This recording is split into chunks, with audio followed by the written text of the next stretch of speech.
change of heart. The clang of machinery still echoed in Andren's ears as he trudged up the narrow stairwell of Hab Block 7K7B. Each jarring step in his heavy boots was a reminder of the factorum's rhythm, as if the thrum of the large industrial machines had rattled its way into his very bones. His body ached from the day's labor, and the stench of promethium, scorched metal, and sweat clung to him, baked into his orange overalls by the manufacturum's roaring furnaces. He paused at the landing to their Hab unit and steadied himself, resting a tired arm on the rough ferrocrete wall. He took a deep breath and hid his weariness behind a smile. Then he pushed open the door, a rusted slab of metal adorned with a faint aquila stenciled in white paint, and went inside. The living room of their little apartment was darker and noticeably colder than outside. "Andren!" came a voice. His wife, Vetta, emerged from the shadows, her face gaunt and pale. She still wore her day shift smock, its once white fabric now grey with soot and ash. Her hands were clasped tightly in front of her. She offered a smile that didn't quite reach her hollow eyes. "You're late." "Sorry, love. Got kept on," he said, pulling off his gloves. The skin beneath was red and raw, the flesh pinched and blistered from a day spent feeding the forge's insatiable hunger. "The machine spirits needed placating again." He noticed his hands were trembling. Quickly, he clenched them into fists and hid them behind his back, hoping she hadn't seen. She said nothing. Instead, she moved toward the small stove in the corner, where a pot of thin stew simmered weakly. The smell turned Andren's stomach, but he didn't complain.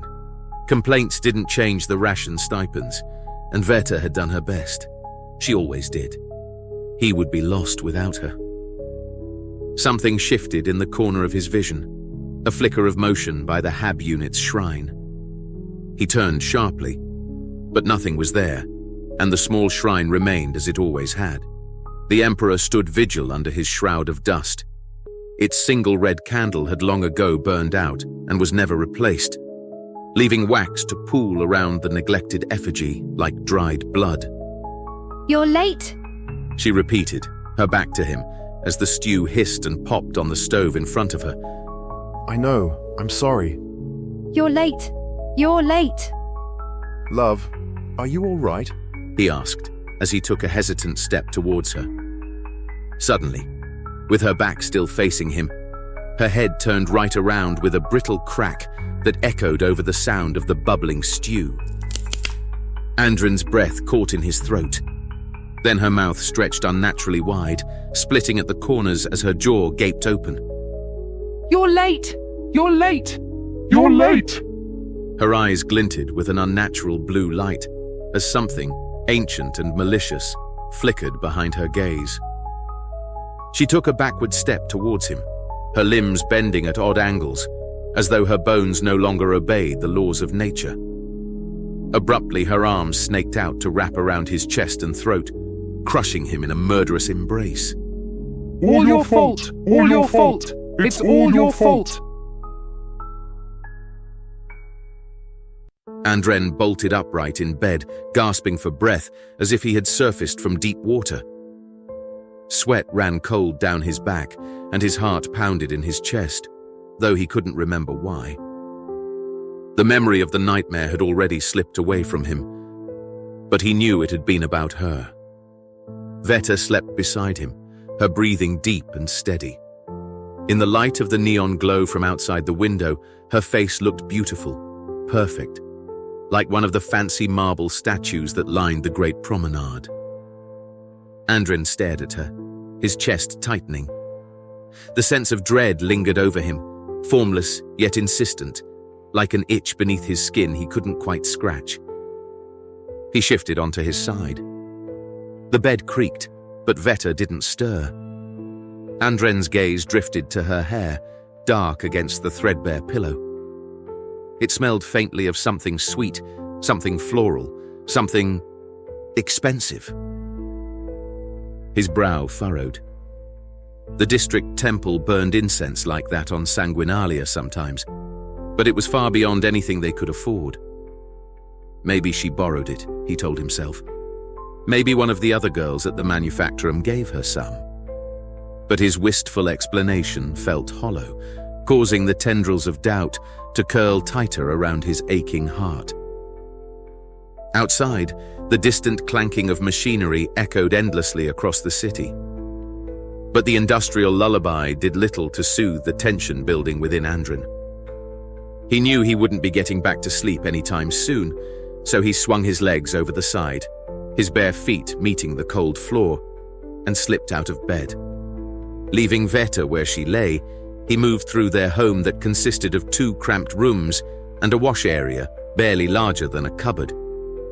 Signs of desperately needed repairs they couldn't afford were everywhere. The walls, once painted a cheerful green when they'd first married and moved in, were now marred with cracks and flakes.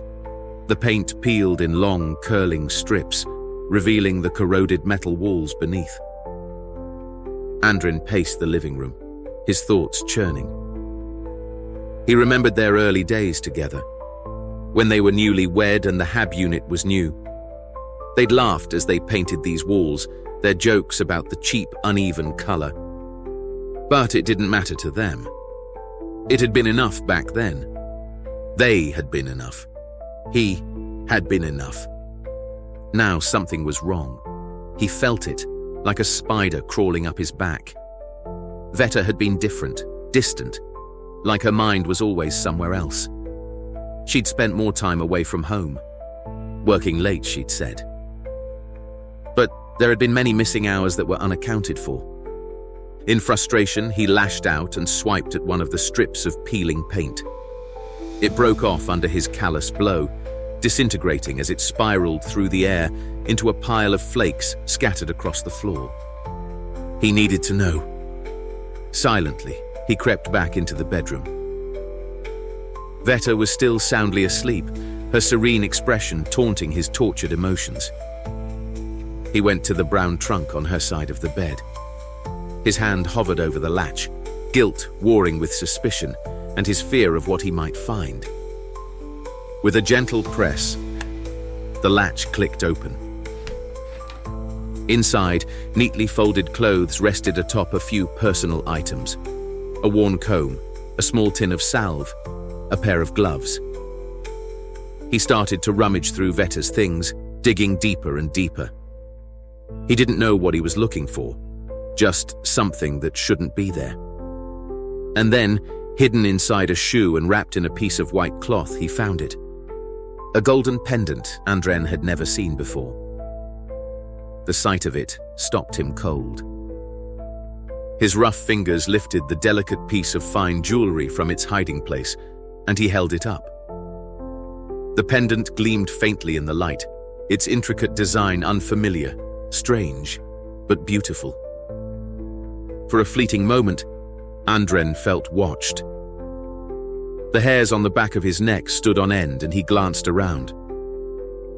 But the room was empty and quiet, save for Vetta and the quiet rise and fall of her breathing.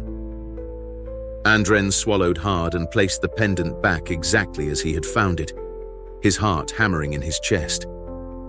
He closed the trunk, the latch clicking shut. He tried to rationalize it away. Perhaps it was just a gift from a friend, or she was looking after it for someone else. But no one they knew could afford something of such extravagant finery. He sat down on the edge of the bed, staring at the floor. His hands were trembling. The faint floral scent of incense or perfume he'd smelt before still lingered heavy in the air, as if mocking him. Vetta stirred slightly, murmuring something in her sleep. Andrin looked at her, his heart aching. She was so beautiful, so smart. Too good for a man like him. A man with graying hair, calloused hands, and nothing to offer but his devotion and a life of poverty and toil. Maybe she had finally realized that.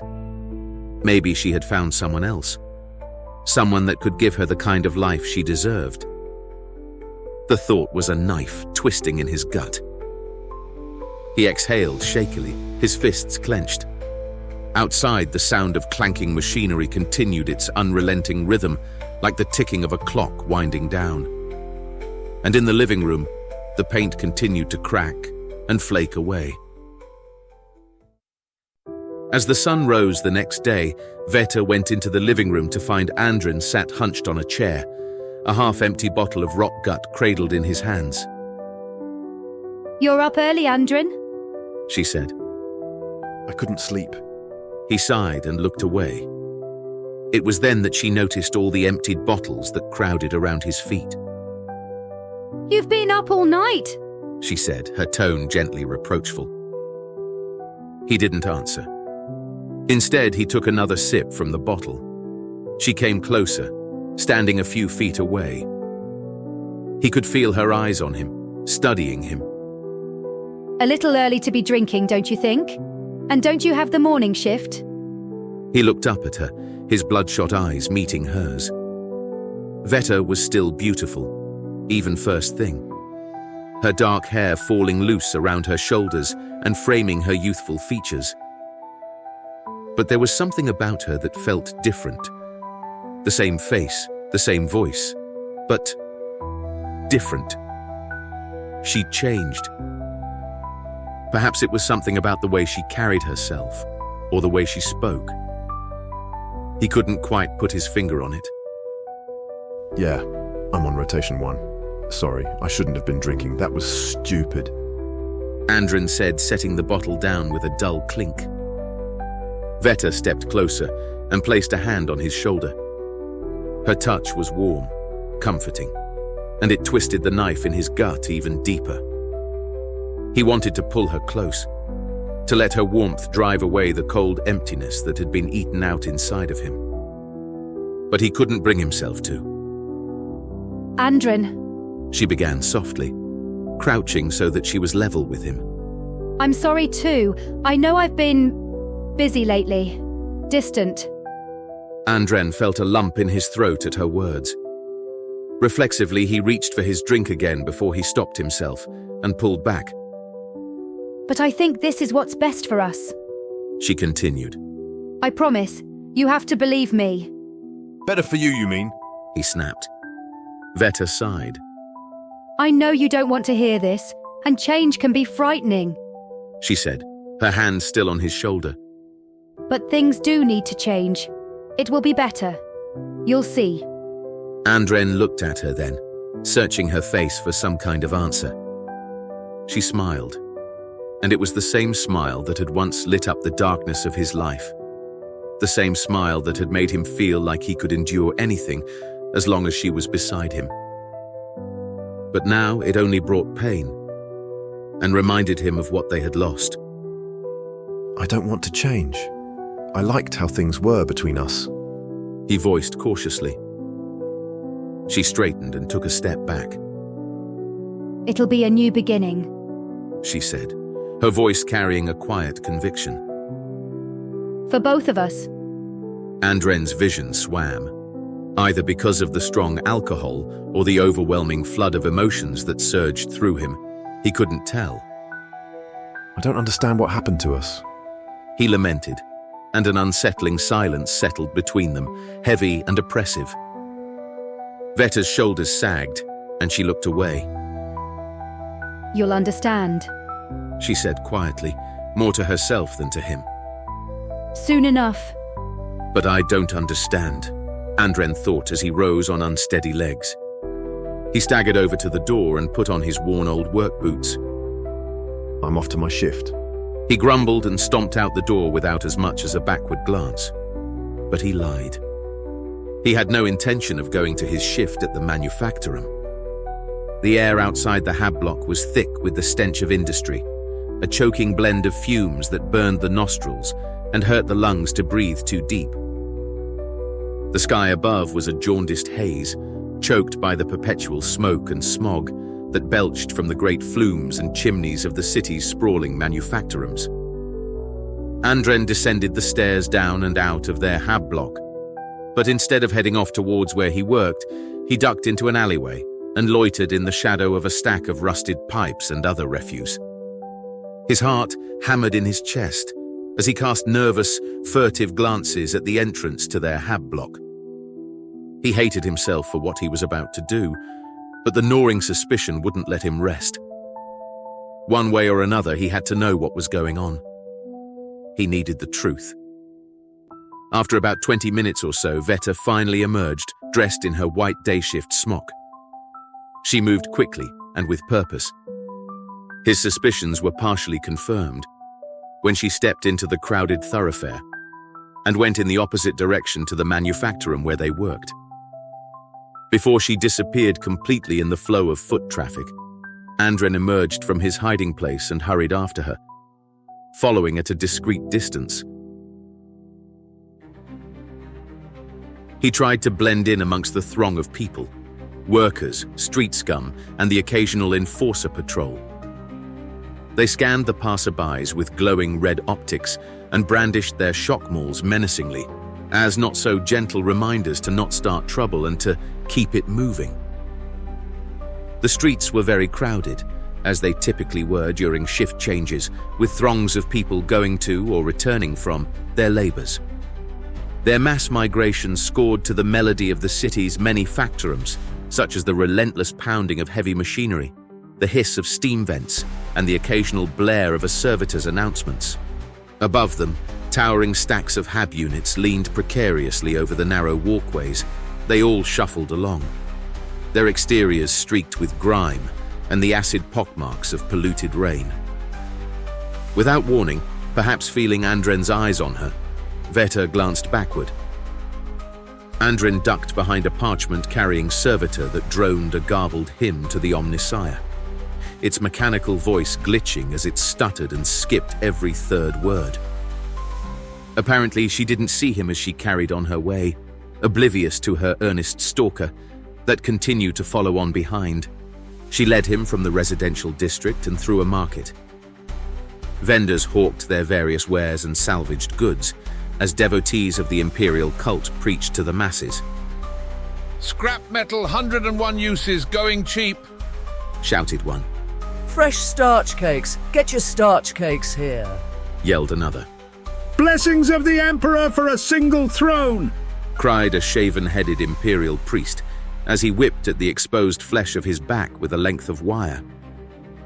Andren tried to block them all out and focus solely on Vetta, intent not to lose her in the chaos. But from his left, a group of grimy vagrants jostled into him, their cheeks hollow with hunger and their eyes pleading and desperate. He felt a small hand slip into the pocket of his overalls. With quick reflexes, he grabbed it tight by the wrist and yanked it free. It was a boy with a dirty face and soiled rags for clothes. Not today! Andren said, releasing the street urchin and shoving him away as he pushed his way through the beggars. But Vetta was nowhere to be seen. He cursed. In a panic, he scanned the crowd. Left. Right. Then he saw a fleeting glimpse of her as she disappeared down a side alley. He sprinted after her. He couldn't lose her now. He couldn't let her slip away. He forced his way through the crowd and hesitated at the alley entrance. Carefully, he peered around the corner to see her exit at the far side. Andren hurried to catch up, his boots splashing through puddles of black, oily water, the squeaks and chattering of the rats falling silent as he ran past. The alleyway opened up onto a deserted street lined with large box-shaped buildings. He looked to see Vetta knocking on the door of some kind of warehouse. Its walls were made of mismatching pieces of repurposed metal sheeting and tagged with different kinds of graffiti that ranged from the names of well-known gangs to references to the obscene. Andren shrank back into the shadows of the alley, holding his breath. Vetta lingered there for a moment, her back to him, until a figure Andren couldn't quite make out opened the door and ushered her inside. So this was where she had been sneaking off to, he thought. But what was it? Some secret meeting? An affair? He didn't get a good look at who opened the door, but it was someone that was clearly expecting her. He needed to investigate, to find out more. Slowly, he crept from the alley to the warehouse door Vetta had gone through. Tentatively, he tried the handle. It was locked. Andren's hands balled into fists in frustration, the knuckles whitening under the strain. He wouldn't be stopped by a door. He had to know what was going on in there, he decided. He circled around the building as he searched for another way in. He didn't discover another door, but he did find a grime-covered window, high up on a wall. With gritted teeth, he reached for the wall, his fingers finding purchase on the jagged seams in the cobbled-together metal panels. With a grunt, he hoisted himself up, his boots scraping noisily against the surface as he unsteadily climbed, until, with one final pull, he hauled himself up onto the window's ledge and rested on his elbows. But the glass was filthy, caked with years of soot and grime, and he couldn't see anything inside. Frustrated, he wiped his sleeve across the muck-encrusted pane of glass. The coarse fabric of his overalls smeared the dirt away to reveal a clear streak he could see the interior of the warehouse through. He saw a robed figure with their hood up, placing 9 blue candles in a circle, before lighting each one. As they did, a faint blue haze began to build towards the roof. And then he saw Vetta. She was stood beside 2 men.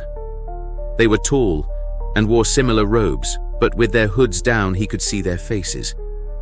He didn't recognize them, and they seemed unhappy, flustered. Andren watched as one of them stepped forward and handed Vetta some kind of bundle. Without hesitation, and in front of these 2 men that were not her husband, she unclasped the fastenings of her clothes and began to strip. Andren's stomach churned. He'd seen enough. This was all the confirmation he needed. Rage boiled up from deep inside of him. Whatever depraved acts they did by candlelight were going to end now, he thought. He dropped down from the window, landing heavily on the ground, and stormed towards the door to the warehouse full of bitterness and fury. When he reached it, he raised his boot and kicked at the flimsy metal.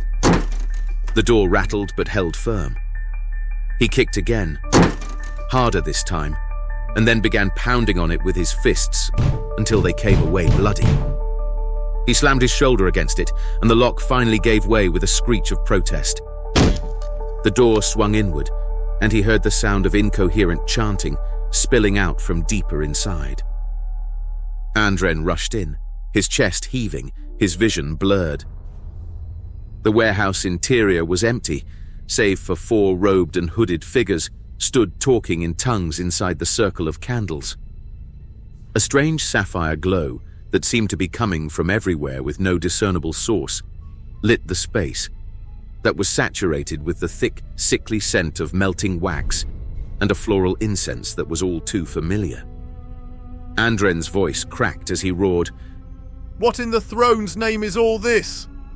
One of the robed figures turned at his brash intrusion. It was Vetta, her eyes wide in shock under the raised hood.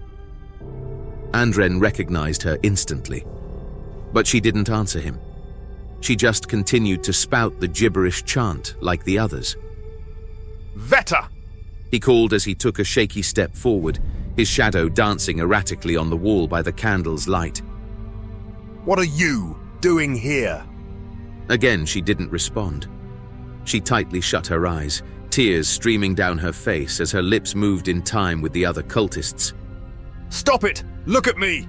He roared, his bloodied fists clenched. But she continued as she had before, her voice unwavering. The sight of her ignoring him made something inside him snap. The frustration, the confusion, the betrayal, it all boiled over in an instant. Andren stormed into the circle, his boots scattering the carefully placed candles in his path, sending them to bounce and splashing hot wax across the floor as they rolled away into the shadows. He reached Vetta and grabbed her roughly by the shoulders, his fingers digging into the soft fabric of the robe she wore. Her body trembled under his grip, and he realized she was crying, tears streaming down her face. Stop this! He bellowed. Do you hear me? Stop! But she didn't stop. Her voice quivering, she continued the ritual. Stop saying those accursed words. Andren spat, shaking her roughly. What's wrong with you? What are you doing here with these people? It was then that he saw it. The golden pendant around her neck. It gleamed in the blue glow and remaining candlelight. The sight of it taunted him and sent a fresh wave of jealous fury rushing through his veins. Is this what you want? You'd rather be with them, doing whatever madness this is? He snarled. Without thinking, he grabbed the pendant and yanked it hard, snapping the chain. Vetta's chant broke as she gasped, her hands clawing at him to give it back. No, no, Andren, please, you don't understand. She cried, her voice cracking with panic. She reached for the pendant, but Andren flung it away, the charm clattering against the concrete floor and spinning out of reach. The room responded instantly. A deafening rush of air swept through, as if the void itself had been unsealed. The remaining candles flared violently before snuffing out, plunging the warehouse into a chaotic, flickering darkness. A sound filled the space, a low, guttural sound like a distant, mocking laughter. Vetta? Andren said, releasing her, his anger giving way to fear and dread. Her body jerked violently as she dropped to the ground, her head snapping back, her hands clawing at her throat as if trying to scream, but unable to make a sound. Then her skin began to ripple and bulge unnaturally, as though something beneath it was writhing to escape. Sickening cracks and wet, tearing sounds echoed in the stillness as her body contorted. Her arms elongated, her fingers fusing into grotesque, jagged talons that scraped against the rock concrete floor. She tried to scream again as her face twisted, but her jaw dislocated with an audible snap as it stretched, and the sound came out as a hoarse roar of agony. Vetta? Andren's voice was a strangled whisper. He stumbled backwards, his legs trembling beneath him as he watched her transformation in absolute horror. Oh, Emperor, no! She reached for him as he backed away with one clawed hand. Please, Andren, help me! She pleaded. Then her robe tore apart as her torso underneath split open, revealing a mass of writhing tentacles and gaping beaked maws that snapped hungrily at the air. Eyes, dozens of them, burst forth from all over what remained of her flesh, bloodshot and weeping. They darted frantically in every direction, searching desperately for salvation. But it was already far too late for that. At the sight of the thing, Vetta had become one of the other cultists, froze and stopped in their chanting. The thing she had become lashed out at him first with a taloned limb, catching him across the chest. Blood sprayed across the warehouse as he was sent flying back, his body torn open in a single brutal motion. Outside of what remained of the candle circle, Andren fell to his knees, his mind unable to comprehend what was happening. The other cultists faltered in their chanting then, and the thing that was once Vetta roared and turned its many eyes towards them. It moved with impossible speed. It leapt onto the nearest one, pinning him down under its heavy weight. Tentacles and talons took a firm grip on the head, arms and one leg, before pulling with inhuman strength. With a sickening, soggy, ripping sound, the limbs were torn free from the decapitated torso. The remaining cultist tried to run, but a long tentacle whipped out and wrapped around his legs before dragging him back as he screamed and clawed at the ground. No, no, no, no! The sound of tearing flesh and crunching bone filled the warehouse, accompanied by the wet, slurping noises of feeding. No. No, this can't be happening. This isn't real.